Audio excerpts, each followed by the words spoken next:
I think the big thing is dreaming. You got to dream. And I think getting space in your calendar to dream, because I think when things are hard, when things are just not working, what do? You get to your desk, you pull out the pen and paper, and you just start going to town and like micro analyzing every single thing. But sometimes it's stepping away for a little bit, getting time with Jesus, figuring out where he speaks to you best and how he speaks to you best. For me, it's going to my favorite coffee shop, sitting down, opening up the word, and not opening up the word for anything, not to get anything or gain anything. It's just like, God, I'm here.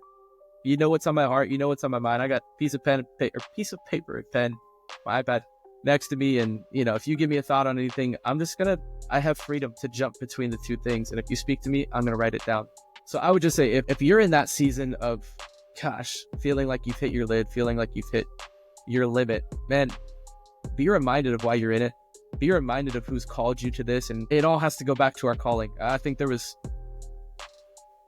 a year I didn't feel like quitting. That wasn't it. But there was a really, really difficult season that I had. As I was talking with one of my best friends in ministry, really one of my best friends in life, he was like, man, be reminded of the calling that God's put on your life, that this is not something that's going to take you out. This is not something that is going to be forever. This is for a moment. This is fleeting. This will pass.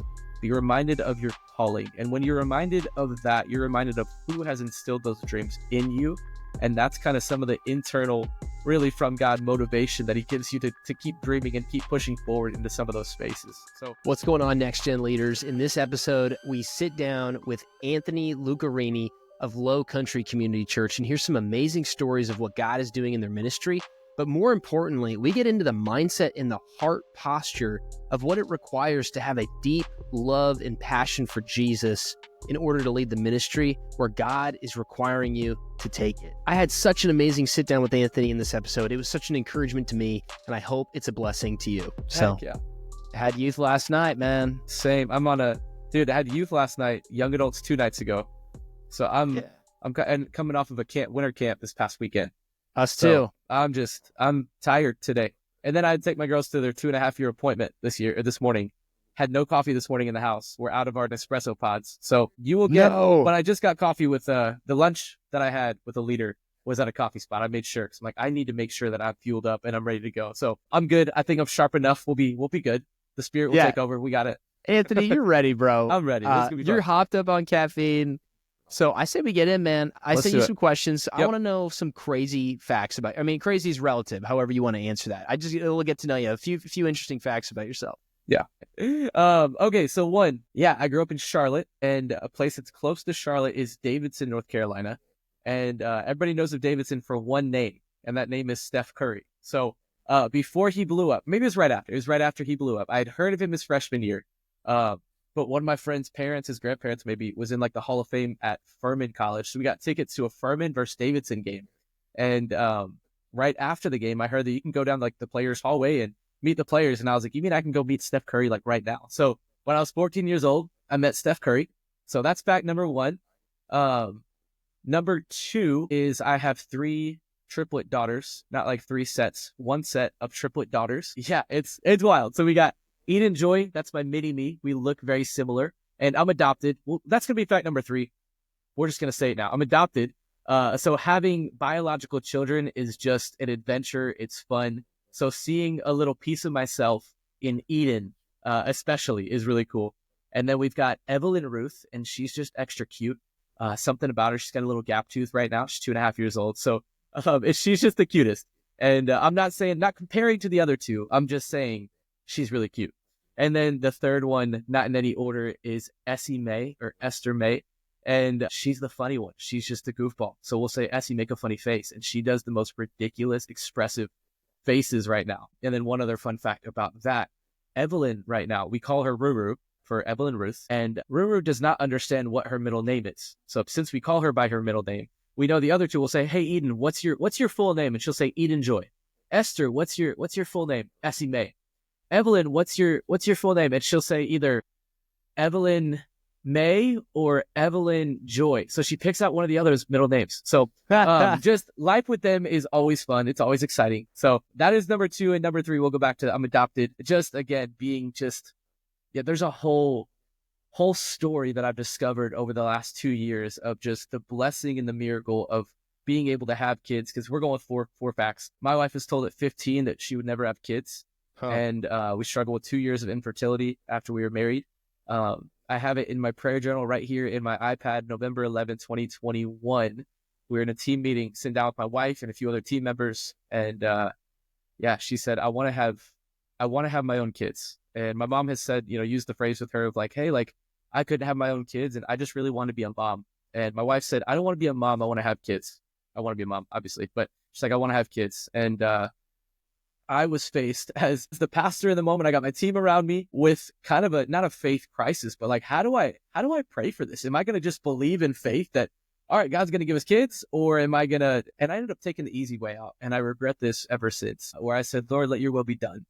Maybe one of the dumbest prayers of all time, because if I would have asked in that moment, I would have seen God's faithfulness to that prayer. And I think he is able to do exceedingly above and beyond whatever we could ask or imagine. And that's what he did. 3 weeks later, we found out we were pregnant. Wow. A couple weeks later after that, went for the ultrasound, found out it was 3, and God absolutely made up for lost time. There's a lot of facts in there. There's some stories in there. God has been good to us, and that is kind of the shaping of some of my life. Steph Curry just sounds so irrelevant after some of that stuff. So that's crazy, but that's not as crazy as my triplets, my girls. How do you feel like because my wife and I don't have any kids. How do you feel like your view of God's changed since you become a dad? Yeah. I think it's in the moments that my girls are misbehaving where I experience that most. It's when they are messing up. It's when they're being absolutely rebellious, and 2-year-olds will absolutely drive you up a wall. And it's in those moments where God has just hit me in just little spaces like that and just said, hey, like, even when you are doing what I'm asking you not to do, I love you irregardless. So you need to show them the same love. So it's in the mess ups, it's in the mistakes. And that's been a piece of it. But then just like the unconditional love, like those girls could do anything, ask for anything in the world, and I will absolutely give it to them. So there's that verse about like, hey, if your father on earth would dang it, what is it? Like, he's not going to give you snakes and gifts that are not good. Right. If you ask for the snake, he's not going to, he's going to give you, if you ask for bread, he's not going to give you a snake. He's not going to give you a rock. Like even like, the non-believing fathers do that. Like how much more is your Father in heaven going to bless you? Thank you for quoting that scripture because I'm struggling. Yeah. Not enough coffee. We missed the first round. Not enough coffee. No coffee this morning. So yeah. But bro, it's been a blessing. God is so good. I'm sure as being a dad, one of my questions was your everyday superpower. I'm wondering if having kids has impacted that. Like, are you like world's best like bottle cleaner? Like a child like fashion dresser. Like, what's your everyday superpower? Like the thing that you're like, man, like just commonplace, but like I crush this. This is my jam. I don't know what it is. I don't know. I gotta go like send out a survey just to figure that out. Man, it's waking up early right now. Like that is like, it's not anything exciting. It's literally just learning how to wake up in the morning. Where that is. Man, ask it. That is a superpower. That is not easy. Because here's what I learned. You can be as selfish as you want at 5 a.m. So I've been backing that up to like 4:30 a.m. because the girls get up at 7:30 is what the plan is. So in reality, that means 7:15, which is actually 7. So I need my time with the Lord. I need time. So I fight for that. So my superpower is waking up early so that I can spend time with Jesus, and not trying to make that a holy answer, but it's really so I can stay sane. So superpower is just being able to wake up. Yeah, no, that's a huge deal. That was like the same thing Andrew Prescott said. Like when I got that one, episode's coming out next week. Oh, let's go. He was like getting up early, baby. He's like, you gotta get going. But he's like super disciplined. Yes. Like he's like, I do this, then I work out, he's got it all the more routine. I need to be more like Andrew because like I'm trying to get there. I was super disciplined before kids, but just everything goes out the window and you're kind of in survival mode because all your plans just go out the window. I am so regimented. I am so like, I want to do this at this time in this way. If I could schedule my whole life, I would be so happy. But what they've done is blown up my schedule. I cannot plan for anything between the hours of 7:30 to 7:30 because it is all at their will and their discretion. So before they wake up, it's my time, and discipline is coming. The discipline is waking up. I need to get on the workout train. We'll get there. Andrew, I need to go listen to that episode because you're going to inspire me. Yeah. He's an inspiring guy for sure. That dude's an absolute monster. I was hoping you'd say something like I'm like the world's like top leaderboard for ping pong or like water polo or something crazy. Talk some ping pong, so maybe that could be another thing. That could be another thing. I'm glad you said that. We got a table in our youth ministry room this year, and me and my 2 guys, my student directors, JJ and Matt, we have a full whiteboard where we keep tallies. And let's just say my win column is very long and they throw a party if they win. Because I think JJ's beat me 3 times, maybe 4. Matt's beat me 2 times, maybe 3. So yeah, I'm pretty good at ping pong. Yeah, I think for me, it's like I'm like ranked like 7th, like in Overland the Park world? area on mobile Tetris. Like, Let's yeah, go. like the thing that you're like, dude, like no one cares about that. You're like, I know, but it's cool to me. Yeah, I just am yeah. really good at Tetris. Let's Okay, go. so that's an everyday superpower, but what about a ministry one? I want to know, like, ministry wise, like, what's the thing that, you know, when you're thinking, looking at like all the experience you've had, you know, different youth ministry, young adults, all the stuff that you've been involved with, that you're like, man, God's just made me to do this, and He's given me this like really strong ability in these areas. Yeah, and I hope I say this well, but it's building pathways. It's seeing what we're starting with, seeing where we want to be, and there's vision in there as well. But not just seeing the end, but also being able to figure out how are we going to do this in the middle? What do each of those steps look like? So, for example, right now, as of 6 weeks ago, I became the next gen pastor. I've been the student pastor for 8 years. I now just inherited our kids department, and I'm now overseeing young adults ministry. And with that, I'm now over 3 pathways that will actually bridge into one. And I'm in this phase right now, just asking a ton of questions. So obviously there's phases to that, but I'm loving this right now. And I'm geeking out over just figuring it out, putting together the pieces of the puzzle. And we've seen that work really well in student ministry, which my boss has said, hey, this is why we want you over these other things, because you've built something great. And obviously God has built that in our ministry, but it is very structured. It is very clear. There are clear steps, the mission, the vision, the values, the purpose. I mean, everything is in there. And one of my strengths when it comes to even beyond relationships, but when it comes to purpose and planning, it's there's purpose in everything that I do. I don't want to just do something just to do it. I don't want to just toss an event out there just because it'd be cool. Everything is going to flow into the grand scheme. It's going to funnel. It's going to lead towards our vision. It's going to lead towards what we're desiring to do this semester and overall. So I think my superpower is building structures that support the grand vision. In that vision is just going to go higher and higher because that's going to support the main church's vision as well. Yeah, well, I mean, I'd love to get into that a little bit. You're at a church called Lowcountry Community Church, correct? Yes. Yep. And why don't you share a little bit about the mission and vision of what you guys are, you know, as a ministry, you're like, hey, this is what we're chasing after. This is what the touchdown looks like. Yeah, dude. This is the cliche answer, but I'm going to break it down a little bit. The cliche answer is discipleship. But we have a really strong within our student ministry, a pathway of a student that we've kind of discovered and then hired towards this. So when you think of the life of a student, this is coming from the internal side, really. But for thinking of a baseball diamond, so think of kind of 4 steps, and we're going to double back for number 5. So starting at the top there, it's outreach. So we're going to meet students on campus. So we have a guy named Matt, and he is over all missions and outreach within student ministry. So really what that means is get on the campus. He's a assistant coach on the basketball team. We built what we call a chaplain team. And with that, those are coaches, assistant coaches, volunteers on teams who are also partnering with our ministry. So once a semester, we're inviting them, but we're inviting them to invite their players to show out on those nights. But we're supporting their teams throughout the year. Jesus Club, shout out Andrew Prescott. Matt's over all of that. So anything on campus to go reach students. And then we bring them back through number 2, which is trips and events. So we do what we call is movement night. And that's a big outreach night. We'll bring in a guest speaker. Our kids love themes. I tried taking away themes and just having a spiritual undertone like 4 years ago. And it was just like back to school night. So all of them dressed as like crayons and things like that. I'm like, okay, you're desperate. I get it. Like you want a theme. So it's always themed out. That stretches us, but it allows us to just dream and go crazy. But those nights we share the gospel, and I mean, holy cow, we've just seen momentum go through the roof and having those twice a semester. So trips and events, we do a trip in the summer, in the fall, and in the spring. So you've got the trips in each semester. You've got the movement nights that are twice a semester. Yeah. And then midweek, obviously that happens in between that. So starting outreach, we're inviting them in for trips and events. After that, we're keeping them through our midweek gatherings and small groups that happen at those gatherings. And we like to say we try to retain them with relationship. So we've got a great volunteer culture. We've got amazing volunteers. Started with 12 8 years ago. That's now multiplied up to over 120 right now, which is wild. And God's been so good. And 10X, baby. He's brought along the right people. It's not even just numbers. It is like the right people who need to be in that seat. And we've learned how to kind of do some of that as well. We can talk about that later. So that's number 3. Hey, real fast. Thank you so much for listening to this episode. I hope it's been a blessing to you. I hope it's an encouragement and it's been equipping you to be the next gen leader that you are called to be. But I wanted to take a second and invite you that if you're struggling or if you're frustrated with something going on in your ministry and there are some key problems that you're trying to solve, that's exactly why I created this podcast, why I created Next Gen Ministry Coaching, to be a resource for you.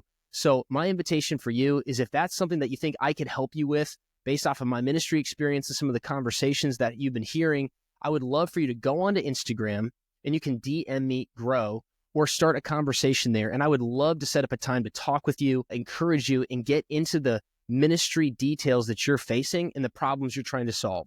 So if that would be a blessing to you and it would be helpful for you to grow your ministry, hop on Instagram, send me a DM, and I would love to get to know you and get connected with you. Thanks. 3 is midweek in small groups. And then number 4 is my baby. We created this 4 years ago. We call it co-groups because we're at Lowcountry Community Church, but the student ministry is called Loco Youth. So we have co-groups, and co-groups are essentially optional discipleship groups. So they happen outside of Wednesday night. The group can pick when they meet, where they meet, and it's 1 leader to 3 to 5 students. And we give them curriculum that we've built in-house. It's a book, and it walks them through the HEAR method of reading scripture, and they run for 9 weeks. Again, they're optional, so kids opt in. And we had 90 people in that this past semester. So we knew that 90 of our kids and leaders were in the Word every day for 9 weeks this past year. So it's really like, let's get them there. And then circling back kind of that top of the baseball diamond is getting out to serve. So then Matt helps them get out into the community and serve, and partners with my wife, who's the missions and outreach director here. And they're working with Night to Shine this week. So yeah, that's kind of the full circle. That's the pathway that we built internally for student ministry. I love that. How much of that was in place when you first got there? None. Okay. I inherited, so I was the middle school pastor for 2 years. And when I came in, the guy before me, I mean, he had built the ministry up to 80 middle schoolers, but it was a lot of fun stuff. He was a very relational guy, amazing, just very relational. He still lives in town. Me and him are friends. He's a great, great dude. But there was no structure. There wasn't much of a strategy. It was kind of just love kids, which is really great. And that's got to be the foundational part. Like, you have to love students, but there kind of has to be some structure if we're going to move them in their faith and see them walk out this discipleship pathway. So none of that was there when I first got here. It's been built slowly and over time. Yeah, absolutely. Well, it's hard to, sometimes you can hear stories and you're like, oh gosh, it looks like Anthony's got all of his ducks in a row. Listening, and you may be here and you're like, gosh, I'm just like hanging on. I'm barely like, I can't even figure my midweek out. Like, yeah. I don't even know. I don't know if I would go to this if I was one of the kids in my ministry, but I'm trying to figure this thing out. I feel like I'm week in and week out, and I'm trying to just figure out, like, where do we want to go? Yeah. Yeah. And so going back kind of to the vision question, I would love to hear, how did you start to craft as you were dreaming with the Lord, with the team, when you first came and you start with middle school and continue to expand from there with your influence? How did you start to craft the vision and really get clarity around, hey, this is where we want to go? Because it all starts there as a leader, right? Yeah. If you don't have a clear vision of saying, like, hey, this is the destination, then you're just going to get sucked into the whirlwind and the day-to-day. Yeah. Right. Yeah. Like, I'm sure you've experienced that. I've experienced that. Yeah. Anybody who's in ministry feels that, like, man, I know what we're doing, but what are we doing? Yeah. So I would love to just get under the hood a little bit, maybe over the last few years, of how you've kind of crafted and mined out that vision from the Lord for your ministry, because it's clear that it's becoming, it's become a reality. Yeah. Well, 2 pieces to that. One, you're talking about just the person who feels like, man, what am I doing right now? How just they're upset going into Wednesday nights. Like, just, if I was a student, would I come to this? I've absolutely been there. And I would say I'm so grateful for my leadership because they've allowed me to fail. And in 8 years here, everything has not been a home run. Everything has not been a single. There's been things that have just flopped and bombed. And I'm so grateful for my executive pastor, my lead pastor, for the leadership team here, who has said, well, great. If it didn't go well, either try it again in a different way or just don't do it again. And they've allowed me to fail. And there is a moment where this ministry had, 50 to 60 kids showing up. And that was a low point. That was right before COVID. So I couldn't even blame COVID, honestly. And out of COVID, we relaunched, and a lot of momentum's come from that. But there was a moment. And I remember it very clearly. It was my first year in student ministry as a middle school pastor. And it was my second semester. And I went to a conference called I think it was YM 400 or something like that. It was only 400 youth pastors out in Atlanta. And it was a lot of the basics. It was a lot of the things of like, hey, here is how you recruit leaders. Here is how you train leaders here. And it was just little breakouts of programming and all, like, just the bottom line things of student ministry. And the whole time, like, I remember it was a 2-day conference, and the first night I went home and I didn't sleep that whole night. I was just thinking everything was so practical. It was so like, I can take this and go fit this into what we have.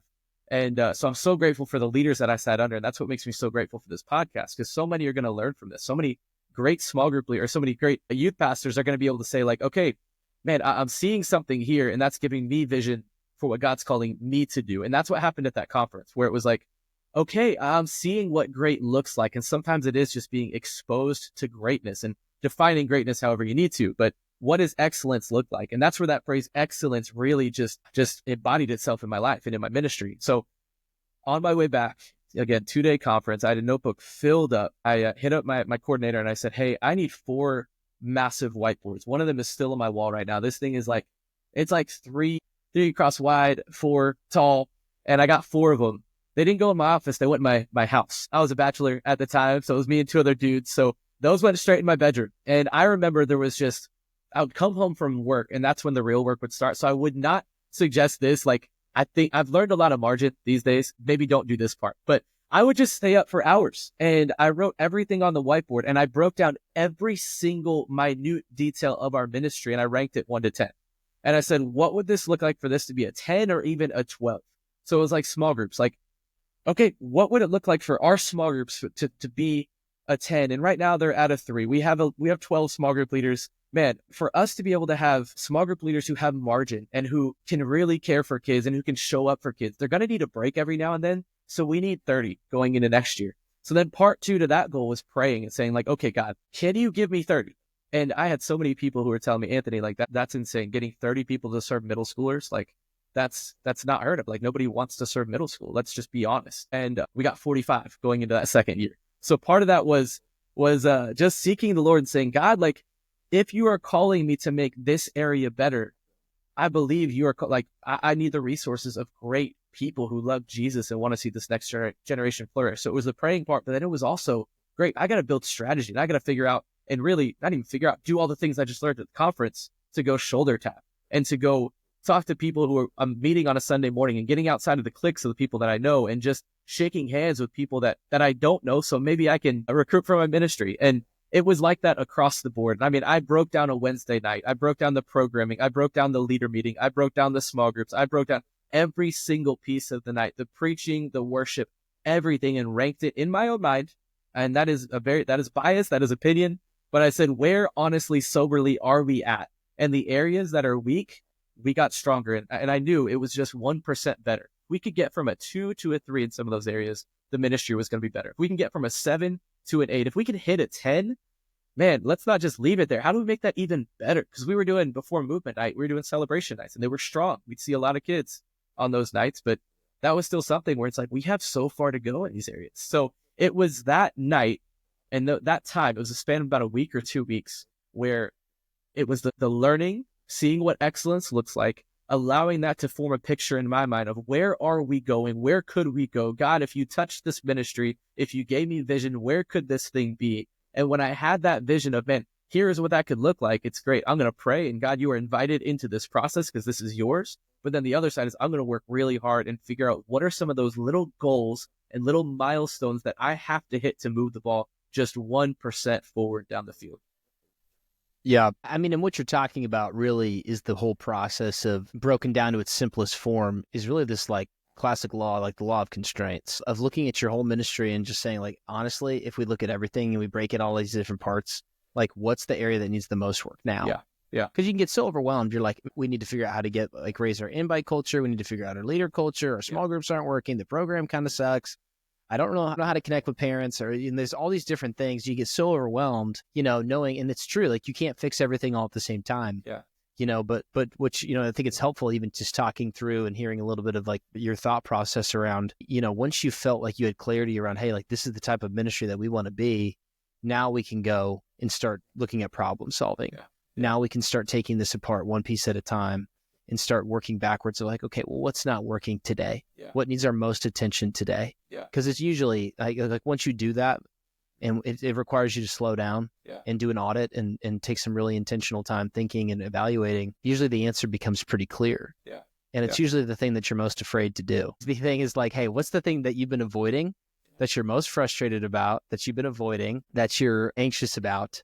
that you keep feeling self-doubt in, like that's almost always the number one area that needs the most attention. Which is why it takes courage to lead in those areas of saying like, hey, like if the thing is like, it's just having hard conversations with your team because your small groups aren't working and you're avoiding having those developmental conversations, that's probably the number one thing that you need to focus on. So I think that's really, that's interesting to look back at just the way that you guys have walked through some of that. But I would love to hear, as you're coming into 2025 today, say you're trying to recruit me to your team and I'm like, hey, what do you guys do? And like, how do you articulate the vision of where you're going? How would you talk to me about that? About what God is doing, and maybe share a couple stories and say like, hey, this is where we are today, but here's where God's calling us. And do you want to be a part of it? Yeah. Well, if you were interested in serving on my team, I would bring you into my office. And really, actually, my team members do this now, but we've created what I call the fifth grade presentation. It is a slideshow. It's straight up a slideshow of like, we're walking through the pathway of a student. We're walking through the mission of our church. We're walking through the mission, vision, values of Loco Youth. And really, I just want to paint the picture beyond what you see on social media, because I think you're going to see hype. I think you're going to see a lot of students showing up. I think you're going to maybe have some preconceived notions that there's not depth, that it's really, let's throw a party and talk about Jesus. One picture that I show was a moment that changed our ministry. And this is what I want potential volunteers to see that they're stepping into. And it was a picture of, it's about 2.5 years ago. And we did a prayer night. And I borrowed the idea from Elisha Garcia out in Houston, amazing youth pastor. And he did a prayer night. And I was like, bro, like, tell me about that. We got on the phone and I was like, let me share with me some of your ideas on this and what they did and what we ended up totally copying, and built some of our own stations. But there was different stations around the room. There's different stations around the student space. And in that night, students there was prayer, there was communion, there was confession, there was gratitude, these different stations that kids could just go interact with Jesus. But before any of that happened, during our leader meeting, we just hit our faces and we're like, we cannot ask students to step into this space and get before the Lord in prayer if we have not done so ourselves. So I don't know who it was. I think it was our lead pastor, was in the back of the room, just snapped a picture of leaders on their faces. And the room was full. It was kind of tight because we had some pipe and drape. So it was like 50, 75 leaders just on their faces. And again, those are holy moments. I don't always want pictures of those, but that picture was one where I was like, this embodies what we are after. This embodies who we are. And the crazy thing about that night, I'm not saying it was formulaic of we did that, therefore this happened. But I believe it was us saying like, God, we want you in this place tonight. We're not trying to run an event. We are trying to pursue you. And out of our pursuit of you, we pray that would leak into the students and that would happen as well. And I would say that night was just marking for our ministry, where just so many students, the image that is engraved into my mind is two things. Towards the end of the night, it was a 7th or 8th grade girl on her knees just before the Lord, and there was nobody around her. This was not for show. It was just her just pleading for God.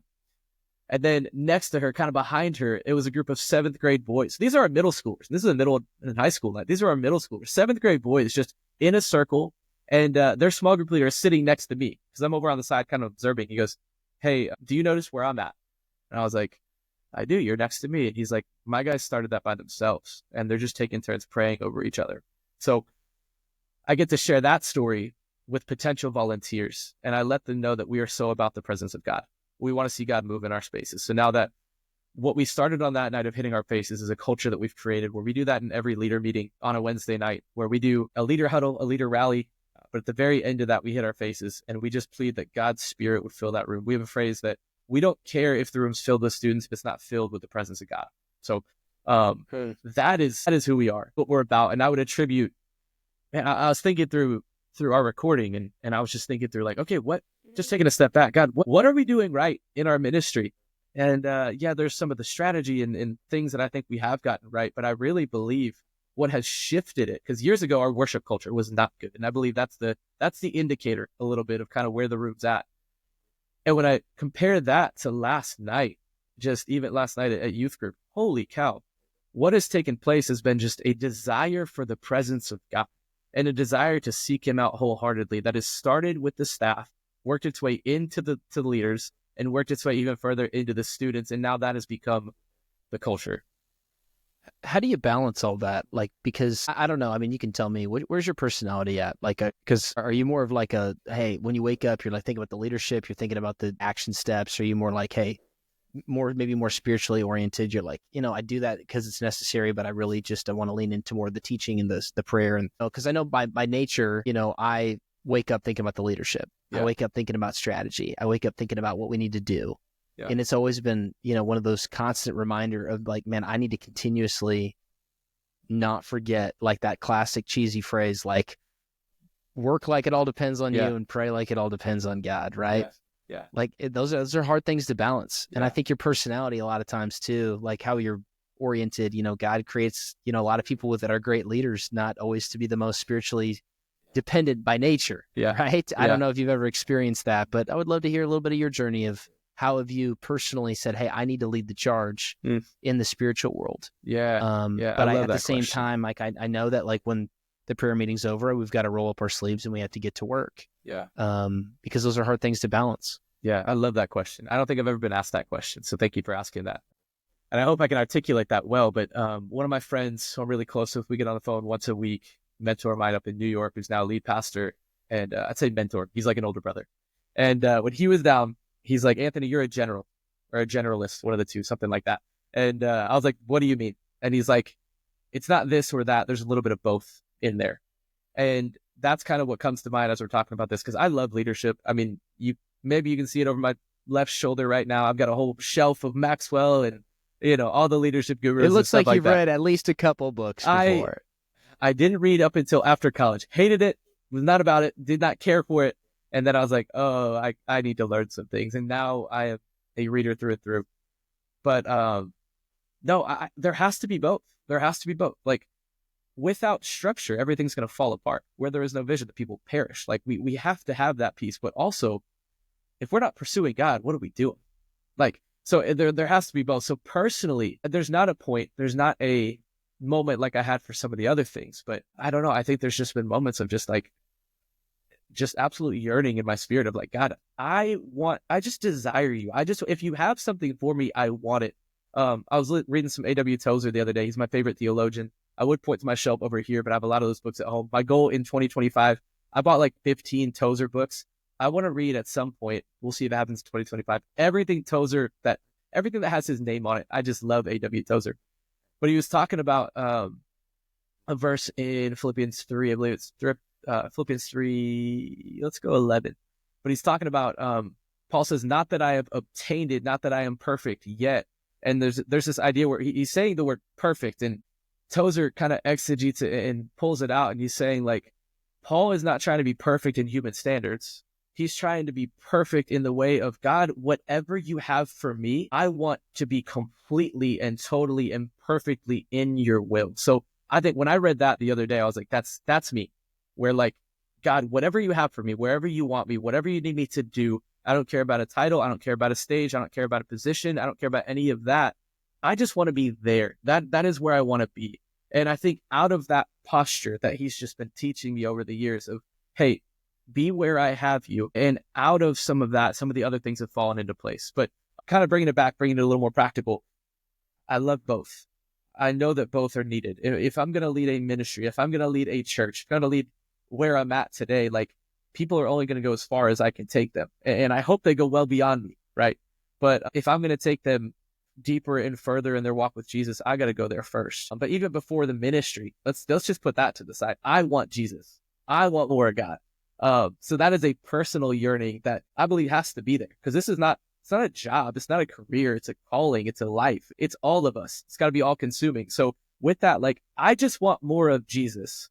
And with that, that really helps me to lead people in a ministry setting. But then I also am a very logically brave person. I think I'm a 1 on the Enneagram. It's either a 1-wing 9 or a 9-wing 1, because I also am a peacemaker. We're somewhere in there. But I love my lists. I love logical thinking, which helps me with the pathways where like, okay, if we are here and we want to be there, what steps do we have to take? So gosh, like it's got to be balanced. It's got to be both. And when I say balance, I mean, some days we're leaning heavier on this side and some days we're leaning heavier on this side. But let me just culminate all of that and just say, out of my personal desire for Jesus, I want to systematically help anybody that I'm leading become more like him. Hopefully that encapsulates it. I'm also a verbal processor, so.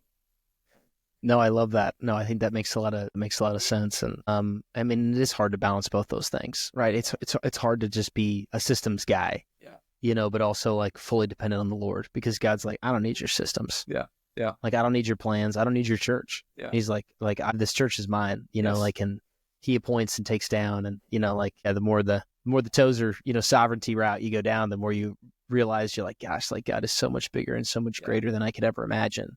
But he does ask us to lead effectively, and that's hard to do. And maybe this is just more of a personal reflection question. This wasn't one of the questions I sent you earlier, but that I've been wrestling with in some areas of my own life. And I just know through a lot of conversations I've had that everyone deals with is just, where have you maybe experienced the most self-doubt along your journey? I think there's been seasons of like, did I hit my ceiling? Like, it's really easy when you're young and you're accomplishing things because everybody's like, oh, he's got potential. Then you hit an age and you're like, oh, he's good for where he's at. He's good at what he's doing. So I think there's been moments of that, of like, okay, God, like, is this as far as we go in this area? Whether that be leadership, whether that be preaching or communication. And I think some of those questions lead us to a really good place or a really bad place to say, if God's like, hey, are you content with that? Because I don't need your skill. But also, that is such a good question. But I think that's been a thing for me recently that I've been contemplating, where it's like, okay, have I seen a majority of the wins that I'm going to see? Have I hit the ceiling? Have I hit, some of that? But, I think with that comes a self-reflection of like, what success could I be chasing? What does a ceiling look like? What does breaking that ceiling look like? So again, I'm kind of rambling a little bit, but yeah, I think sometimes that's been even I think for me, it's preaching of, I want to be a great communicator for the glory of God, not for the name of Anthony, not for anything like that. But I've had messages that have gone really well. I've had messages where I'm like, in just writer's block last year, last school year, I just remember being like, I cannot get a message out. And that's really when the doubt hit, where it's like, okay, am I built for this? Am I supposed to do this? And out of some of the wrestling through some of those messages, I'd get to the other side and there'd be somebody affirming and somebody who'd be like, hey, this is a gifting that God's put on your life. This is a calling that God's put on your life. Those reaffirming times have been so helpful to kind of get through the doubt and because we see more of ourselves than anybody else. We see the hard moments. We see the nights that we're up till 3, 4 a.m. trying to get out a message because it's due tomorrow, and you've been trying to do it for 2 weeks and it's just not happening. And no, I'm verbally processing around the question a little bit. Does that make sense what I'm saying? Yeah, of course. I mean, isn't that a great fear of every great leader? Like, at some point, am I going to tap out of my potential? Yeah. Like, at what point, and there you come to this crossroads. There's this great illustration that I picked up from a coaching program that I did, all about your intuitive fence, right? Which is this concept of, like, you just have like a dot, like on a piece of paper in a circle. And it's like, everyone has an intuitive fence around any area of their ministry or their life that they believe that they're capable of. And we typically, the closer we get to the fence of belief, the more we slow down. We're like, I think I want to take this many kids to camp. And it's like, then you double the number and you're like, that feels impossible. And so you start limiting yourself from like taking the actions required to see that happen. Yeah. Or the prayers required. Yeah. Or whatever the case might be. And we set these internal limiters on what we believe is capable. Yeah. Because I think about, even with that scripture you said earlier, like, that sounds great. Like, man, God is able to do so much farther, more than we could ever ask or imagine, right? That Ephesians scripture. And it's like, Paul knew that because he was like seeing it. Yeah. Like live, right? Yeah. Just like the rapid, millions of people coming to know Jesus in his lifetime across the globe. Yeah. So it's like, for him, he just lived every day like that intuitive fence being broken. Yeah. Yeah. But it's like, I think it's so easy in the day-to-day ministry to throttle your own potential, not because of what maybe God's doing, but like we do it to ourselves, which is like, even like, I've been going through with you talk about having your co-groups. We call ours D groups, and I have a McD group. We meet at McDonald's tomorrow morning, 6 a.m. McD's, the one by our high school and like our church right here. So I got my high school guys that meet me. There's 5 junior, senior guys, and we meet up for McD group in the morning. And we were going through this little, Discovery Bible Study booklet and, just reading through Genesis 2 the other day, or 2 and 3, we're like, Satan's goal is to get, she's like, did God really say that? Yeah. It's like, that's what Yeah. he's good at. Like, he's like, hey, I know that God says, like, he can do more than you can ask, believe, or imagine. Yeah. But did he really say that? Like, Anthony, I know you said that you believe that in this area, but like, he's really like you're going to tap out. Like, you're going to hit your ceiling. And and you should probably just ease up and just kind of be good with it. Yeah. Like, and whether that's directly an attack from the enemy or just something that we have internally, I don't know. And I'm, maybe not enough of a theologian to be able to decipher that. All I know is that, like, every time we take a step of faith that's just beyond what we believe is possible, and then God does something, that intuitive fence expands. Yeah. And so it's like, I think we go through this season, and even as I'm sure you've already done, like, you talked me through that. You're like, man, when we first got here, like, I didn't know it was possible, but now we have this person, and we're doing outreach, and we have clubs on campus, and we're, we had this, the retreat that, like, you dreamed about years ago. Yeah. And now what you thought was impossible has happened. And so I'm just like curious, what does that look like for you to just continuously push that boundary and reinvent yourself over and over? Because, like, you're going to have to do it again. Yeah. Like, we all continuously have to do that. So what would maybe be some, a little bit of your story of how you've reinvented yourself and continue to push what you believed is possible, but also maybe some counsel that you give to anyone else listening? Like, hey, if you're listening to this and you're like feeling like you hit your lid, like, what's maybe a step that they could take to just continuously reinvent themselves, to step out and to believe for more?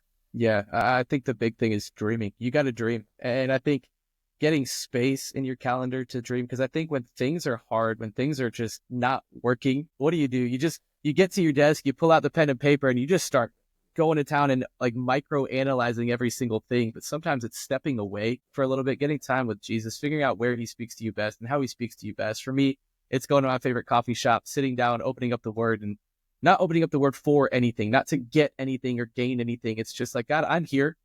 You know what's on my heart. You know what's on my mind. I got piece of paper and pen, my iPad next to me. And, if you give me a thought on anything, I have freedom to jump between the two things. And if you speak to me, I'm going to write it down. So I would just say, if you're in that season of, feeling like you've hit your lid, feeling like you've hit your limit, man, be reminded of why you're in it. Be reminded of who's called you to this. And it all has to go back to our calling. I think there was a year I didn't feel like quitting. That wasn't it. But there was a really, really difficult season that I had. As I was talking with one of my best friends in ministry, really one of my best friends in life, he was like, man, be reminded of the calling that God's put on your life, that this is not something that's going to take you out. This is not something that is going to be forever. This is for a moment. This is fleeting. This will pass. Be reminded of your calling. And when you're reminded of that, you're reminded of who has instilled those dreams in you. And that's kind of some of the internal, really from God, motivation that he gives you to keep dreaming and keep pushing forward into some of those spaces. So for me, I can mark out my ministry career in certain phases of 2 years in middle school, 2 years of ambiguity, 2 years of trying to relaunch, and then 1 year of trying to relaunch, then the absolute relaunch of this ministry. And the last 3 years have been just unbelievable. So part of that was taking what the season gave me. I knew the first 2 years were a season of learning. It was just, okay, who's crushing it in ministry? What books do I need to read? How do I just need to take in as much as possible? And the same thing that I was talking about with, as I'm learning kids ministry and young adult ministry, it's all taking in all the wisdom, all the content, all the ideas, all the possibilities out there. So that's kind of what marked season 1. Season 2 was just hard. And it was just really a, who am I? And it wasn't an existential crisis or anything like that. There was just some outside circumstances that were pressing in. And in that season, it's very difficult. But that's when I grew closest. That's when intimacy with Jesus just became at the forefront of anything else. And in the last few years, man, just the reinvention. It's just been like, we're just going to try. And we're just going to try to hit a home run, or sometimes it's trying to hit a single. We're just going to try to do things and try to take the next step. It's not always aiming for the home run. And I just said two conflicting things. Go for the home run, not always try to hit the home run. Sometimes it's just moving forward. What does it look like to move this ministry forward? And as you do, Tony Evans said, God loves a moving target. Just do something. Just disciple one kid. Just go to McDonald's with 5 kids and start discipling them. And out of that, who knows what's going to come of it? So I could look at, and I had to do this past summer. I was like, our ministry's kind of big. I need to make sure that I can fit it all on one sheet and know what's happening, because now 4 staff members, like lot going on. I want to make sure that I have visibility into everything. It didn't start like that. It started like us just trying to run hard and do one thing right. So you're talking about, how do you kind of reinvent yourself for the season? It's kind of taking what the season gives. Some seasons need, like for me right now with kids, it's been me taking a little bit of a step back. One of the questions you had for me, I'm just going to answer it now. What has God put in my heart for this year? Where was it? What's my vision for 2025? It's insulate with health. That's kind of the phrase for 2025 for me. It's how can I make sure my marriage is as healthy as possible? How can I make sure my ministry is as healthy as possible? How can I make sure my relationships with mentors, with peers, with friends are as healthy as possible? How can I make sure that I'm getting any help that I need, whether that be professionally or personally or just through counseling? But anyway, that's what the season has given me right now, where I felt like God gave me that word back in October. So I started preparing for that. And it was really like before I could ever take on more, I needed to make sure there was no cracks or no chinks in the armor. I had to make sure that we were good. And then end up getting a promotion a couple months later. And it was like, no, I'm ready for this. I feel good walking into this. Everybody's asked me, even today, like, hey, are you stressed stepping into this? You're seeing one department, now you got 3. Like, are you good? And I've been like, yeah, like, it's just fun. So really just taking what the season gives you. So it's not like I'm going to go reinvent myself today. I'm going to go reinvent the ministry today. It's okay, God, what is the next step? What are you giving me in this season? How do I be faithful and steward that season well? And out of that, you kind of look back and then you see, oh, wow, there's been some stages and phases along the way and didn't really notice it in that, but I can look back and I can see the patterns. Yeah. Yeah. I mean, and at the end of it all, like I love how simple that is, because no matter where you're at, like just knowing like, man, we're just going to step up to the plate every day and just take action. We're going to swing. Yeah. We're going to swing the bat. Yeah. And if the Lord hits a home run, we're going to hit a home run. Yes. And if we get a single, we get a single, or a bunt, and maybe a sacrifice in this area might move a runner here. Yeah. And it might be a season like where, like you said, for taking a step back just to focus on your family and focus on your wife and your kids, like, and yourself and your own relationship with Jesus is exactly the thing that your ministry needs. Yeah. That maybe that's going to be the case. So I appreciate you being a little bit vulnerable and getting a little bit more personal with some of those questions. In this next season, as you're managing staff, I would love to hear, just a little bit, like, what are ways that you're developing your team to help them stay focused on what's most important? Yeah. Well, I sat down with my team end of the semester and I did 2 things. Obviously, I guess a few things. Kind of reviewed the semester, obviously. But I asked them, what do you need from me? How do you want to be developed in this year? But the other question I asked was, I asked them to just review me and just let me know where I'm weak. So I want to make sure that I'm serving them well, that I'm relationally leading them well, that we have equity so that when I can speak into them, there's equity to work with there. But it's individual leadership development plans. So for my admin, it's part-time. I asked her, like, okay, what do you need from me in this season? And she was like, I like the way you think. I know that you read and consume a lot of content. Can you just make a list of what you're listening to and what you're reading? And I would just really like to be clued in on that. I was like, yeah. Got my other guy who's 24.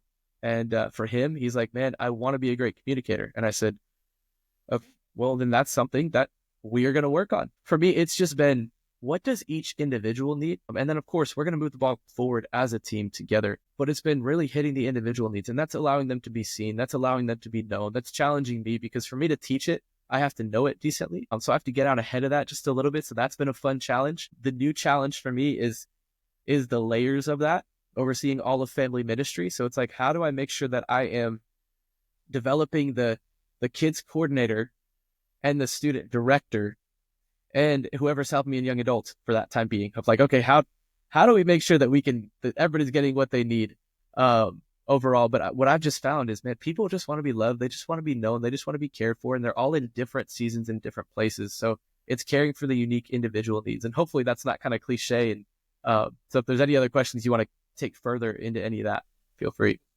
Well, no, I mean, I think that that's super practical, because that's, I think as good youth pastors, as we have volunteer teams, like that's our job. Yeah. Like what you're talking about functionally is what the role of a coach does. It's not that you're necessarily gonna, and I think that sometimes we feel like this need to, like, oh, I have to be better than everyone on my team at everything for them to respect me or listen to me. Like, that's not true at all. Yeah. Yeah. Like, you look at, like, hey, I'm wearing my Chiefs hat. I'm like, you think Andy Reid's a better football player than Patrick Mahomes or anybody on that team? No. He was a good football player, but not even close to the caliber of anybody that's on his team now. That's a starter. But that's not why they follow him. They follow him because he's one of the few people that will help them see what they can't see on their own. Yeah. Yeah. Like that's what leaders do. Yeah. Is like, hey, I'm not here to like do your job better than you. Yeah. I'm here to like help you see in yourself the things that you can't see. Yeah. To look for the gaps that you're not aware of, to help push you to do the things that you didn't think were possible. Yeah. That's what great coaches do. Yeah. That's what great mentors do. Not just share like, you know, their war stories, and not just share their like, hey, here's what to do, you know, but to help them discover like, man, what is it that God is calling you specifically and uniquely to do in this season? So I think as you're doing that with staff, I mean, that's really relatable to me. You know, I manage one staff at my campus for student ministry right now, but, you know, also just our volunteers, like, man, you know, like I thought, what a great question. Hey, what do you need? Just as something practical to take home for anybody listening. Like, man, maybe you're in a situation where you're like, hey, it's me and I got my 6 volunteers. So like, man, if you just like really lean into the personal leadership development of every one of them and help them understand like how God has gifted them, and you equip and you mobilize them to use that and just be their biggest fan and supporter and help them believe greater things that they're capable of along the journey. Like, man, I think like that's something that's there for all of us. So I appreciate you sharing that, because like you said, helping people feel seen and known and just meeting them where they're at with what they need is huge. And so I think that there's something really, really practical there. You hit on something earlier, you know, that I just wanted to double click on about having mentors and people and resources. Obviously, you talked about reading and books and consuming a lot of content, and that's the whole purpose of this podcast. But the other side of that is like getting around other people that can help resource and encourage you and like challenge you and, you know, coach you and develop you and give you wisdom and mentorship. Like, what does that look like for you? And how would you counsel anyone listening to this to maybe, if they don't have that right now, to see why would you encourage them to seek that out? Yeah. I was told at Bible school, which they said, don't let this be the best year of your life. Allow this year to launch you into what God has for you in the future. Let that be the best.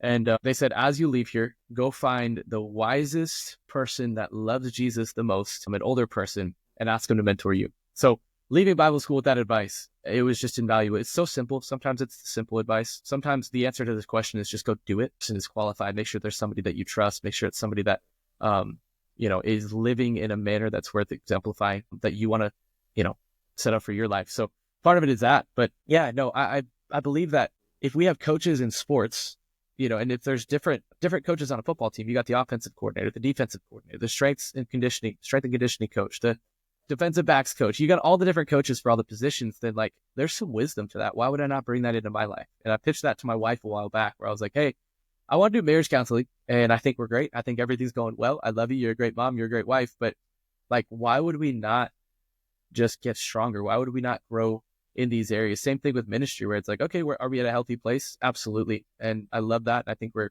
at a good place as a ministry. But just back to that kind of the opposite of the lid question, it's like, what if there's more? Like, why would I not have somebody in my corner saying like, hey, you might not see this, and that's the answer to your question. There's going to be people that need to see things that you just can't see in yourself.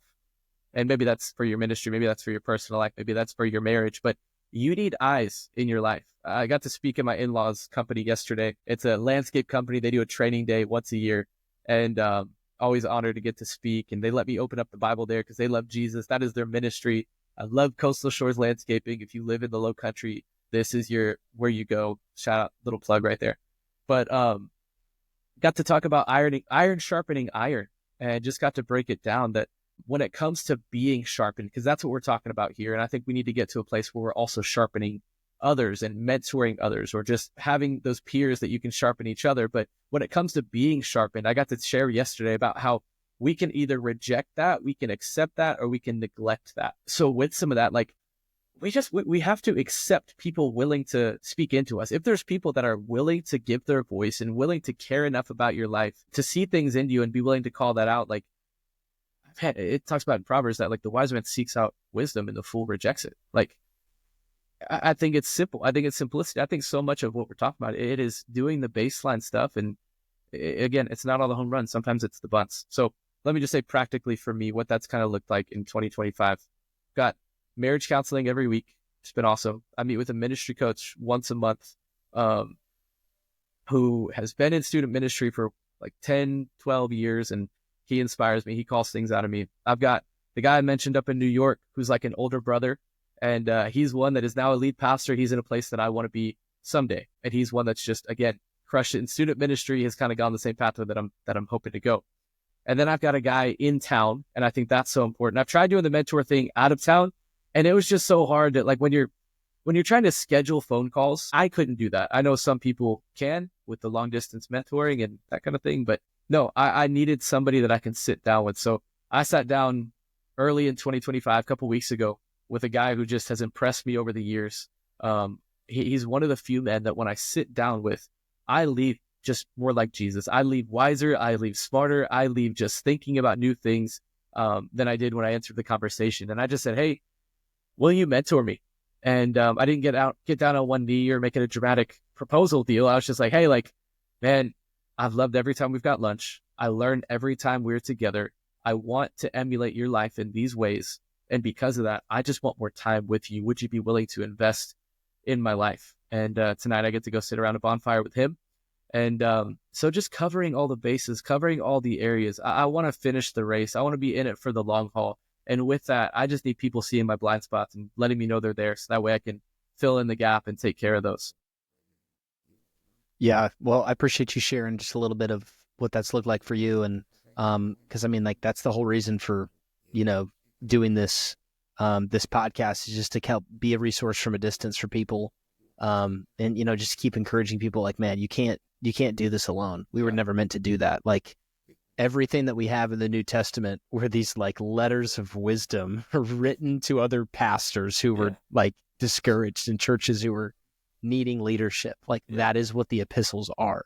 Yeah. And just the more that you sit with that and you're like, man, like, we need one another, that, like, we need to collaborate. We need to learn from one another. Like, that's Christ's heart. That's, for the unity of the building up of the body of Christ is, like, why we have been gifted in all these different ways. And to your point, you're like, might have a deficiency in speaking. Maybe you need to seek out someone, hey, who's a great communicator. You have a deficiency in, like, your goals and organization. Seek out a coach to help you with your organizational leadership, or whatever the case might be, or your marriage, or your health and your fitness, or whatever that might be. That's a big challenge and encouragement to me. And I hope it will be for everyone listening. But Anthony, I wish we had more time I'm sure we covered a lot of ground here, and there's a lot of things that I'm curious more about. We didn't get into as many of the nuts and bolts of the ministry as I maybe expected, but I think it was really valuable just hearing a little bit more of your heart and your mindset today. And I really appreciate you sharing and carving out the time to do this. But just as we wrap up, the last couple questions. First off, is just any final words of encouragement for anybody that you feel like coming out of the conversation today, just to leave everybody with? I heard this phrase just at a ministry conference, and it's just one that we just need, I think, and it's leaders lead themselves. You can't rely on anybody else to do it for you. There's got to be implementation to any wisdom that you take in. So with that, discipline is it has to be a part of it. And disciplining yourself to sit with Jesus, disciplining yourself to get in God's word, disciplining yourself to do any of the stuff that we just talked about. So I would say it starts with leading yourself. Everything is going to flow out from there. Whatever you're trying to implement, whatever you're trying to grow in, wherever you're trying to make up for deficiencies, it's going to take with you. It's going to start with you leading yourself. Yeah, absolutely. And Anthony, any way anybody listening can get in touch with you, just connect with what you're doing. They might have a question. They want to maybe see a little more of what your church is up to. Just want to connect with you offline to maybe get some development from you or anything like that. What's maybe some places you'd encourage people to reach out and get connected with you?